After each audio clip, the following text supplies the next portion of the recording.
اور سید پر اور ہاشمی پر نہیں لگ سکتی ہے. واضح طور پر احادیث کے اندر اس کی ممانعت ہے. اب ظاہر ہے کہ کرونا کے اندر ریلیف فنڈ میں آپ زکوٰۃ دیں گے تو وہ تو یہ نہیں دیکھیں گے کہ یہ سید ہاشمی ہے یا نہیں ہے, وہ تو کرونے کا جو مریض ہوگا اس کے اوپر خرچ کریں گے تو اس کے اوپر نہیں لگ سکتا ہے. اسی طریقے سے کرونا ریلیف فنڈ کے اندر انیق صاحب ایک اہم مسئلہ یہ ہے, میں نے ابھی ایک لفظ بیچ میں استعمال کیا تھا کہ وہ ڈاکٹر پر بھی خرچ ہو سکتا ہے, وہ کٹوں پر بھی خرچ ہو سکتا ہے, وہ ہاسپٹل پر بھی خرچ ہو سکتا ہے, کرونا ریلیف فنڈ میڈیسن پر بھی خرچ ہو سکتا ہے. تو اب معاملہ یہ زکوٰۃ کے بارے میں شرعی قانون یہ ہے, جس کو آپ زکوٰۃ دیں یصرف تملیکن, آگے والے کو مالک بنا کر کے دیں.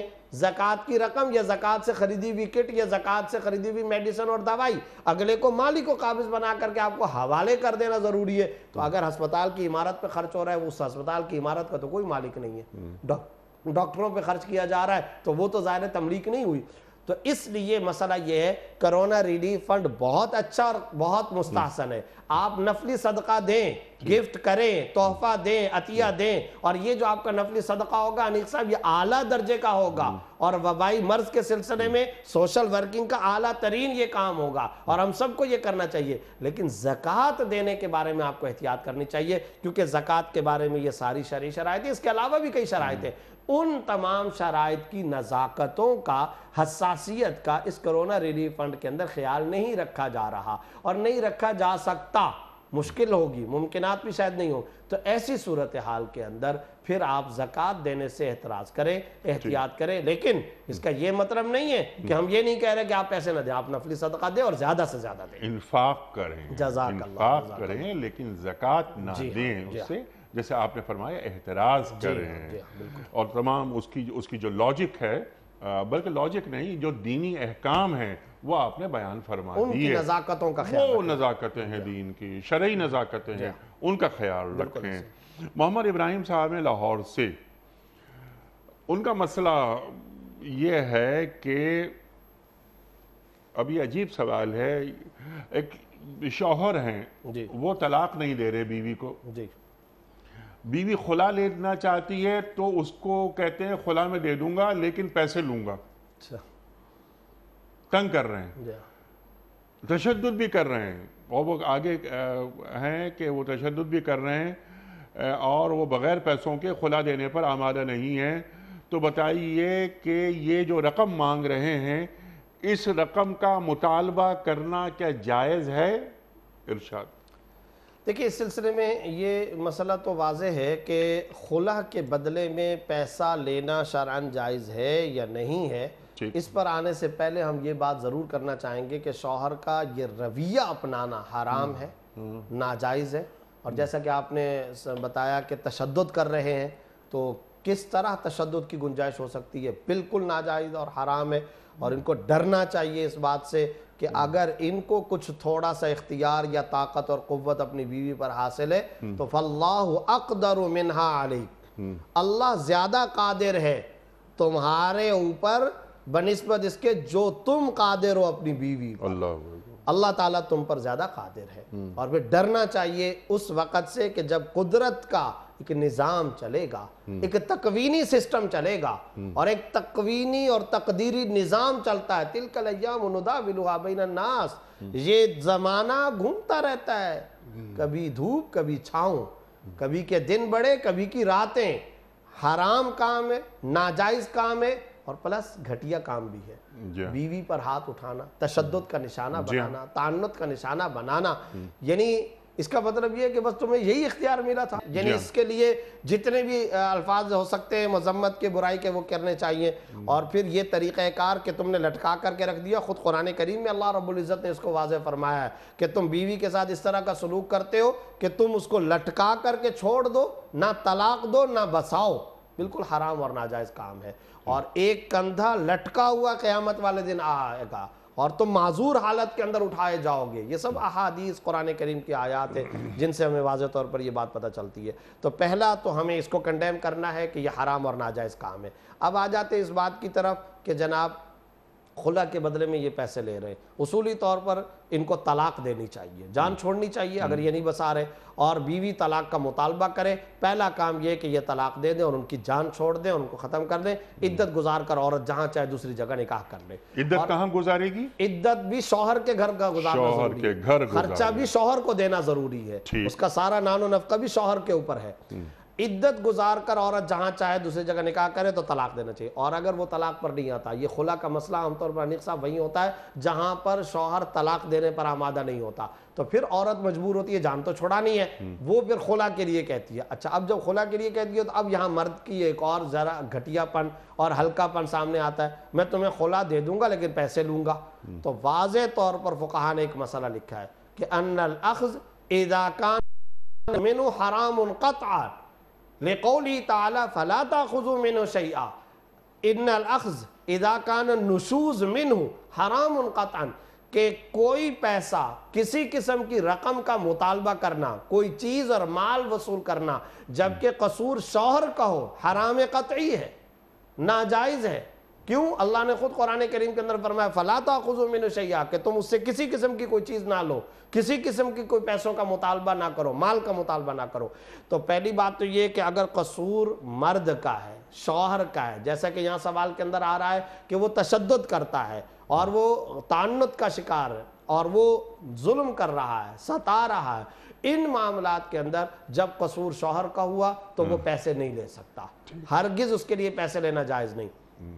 لیکن اگر عورت جان چھڑانے کے لیے اس کو پیسے دے دیتی ہے اور وہ کہتی ہے کہ کسی طریقے سے میری جان چھوڑو، تو پھر عورت کو چاہیے کہ وہ یہ کرے کہ جو تم نے مجھے مہر دینا تھا نا، شوہر نے جو مہر عورت کو دینا تھا، ٹھیک ہے تم مجھے مہر نہ دو، میں جان چھڑا کر کے جاتی ہوں۔ اگر وہ عورت مہر لے چکی ہو، ہاں، تو پھر یہی ہے کہ اگر جان چھڑانا ضروری ہے اور اس کے بغیر کوئی چارہ کار نہیں تو پھر پیسے واپس کرے، یعنی وہ واپس کرے، مہر واپس، جی ہاں، مہر واپس کرے، اور وہ مہر اس کو دے دے کہ بھئی اب تم جو مجھے خلا دے دو، تاکہ اس خلا کے بعد میں عدت گزار کر جہاں چاہوں دوسری جگہ نکاح کر لوں۔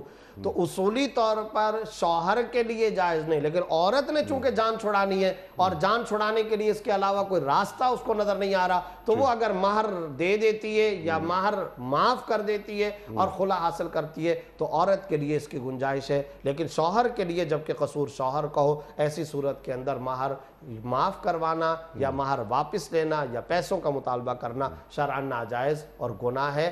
شوہر پر اس سے احتراز کرنا شرعاً ضروری اور لازم ہے۔ سبحان اللہ، سبحان اللہ، سبحان اللہ، سبحان اللہ۔ مفتی صاحب، کچھ ویڈیو کوئسچنز ہم رکھتے ہیں آپ کی خدمت میں۔ پہلا سوال مفتی صاحب کے لیے۔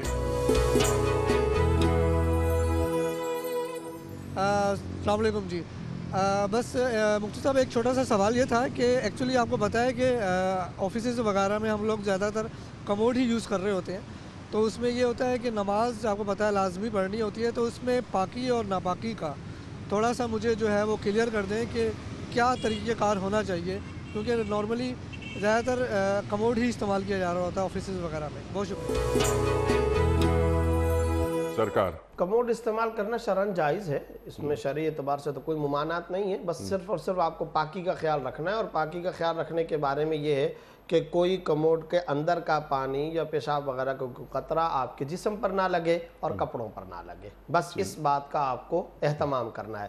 اور اگر آپ کو اس بات کا کوئی امکان لگتا ہے یا آپ کو واضح طور پر آپ نے اپنی آنکھوں سے دیکھ لیا کہ کوئی نجس پانی آپ کے بدن یا کپڑے کے کسی حصے پر لگ چکا ہے تو آپ صرف اسی حصے کو دھو لیں۔ ٹھیک ہے، اور اس میں قصور کموڈ کا نہیں ہے۔ جی ہاں، ایک بات۔ دوسری ایک اور بات بھی ہے، اس سلسلے میں شک میں نہیں پڑنا چاہیے۔ جی ہاں، خام شکوک اور شبہات کے اندر، وسوسوں کے اندر، توہمات کے اندر پڑنا یہ بالکل غلط ہے۔ اس دیکھیں شریعت کا اصول ہے الیقین لا یزول بالشک، کہ جو یقینی طور پر چیز ہے وہ شک سے زائل نہیں ہوگی۔ ٹھیک ہے۔ شک، توہم، وسوسہ یہ آپ کی پاکی کو متاثر نہیں کرتا۔ ٹھیک، واضح طور پر شریعت کا اصول ہے آپ عام حالت کے اندر پاک ہیں، اچھا آپ کو اپنی پاکی کا یقین ہے تو یہ ایک یقین کا درجہ حاصل ہے۔ ٹھیک، اب آپ کا معاملہ یہ ہے کہ آپ کو اگر اس طرح کوئی نجس پانی وغیرہ کے لگنے کا شک ہو رہا ہے تو گویا کہ شک کے ذریعے اس یقینی دیوار کو آپ توڑیں گے،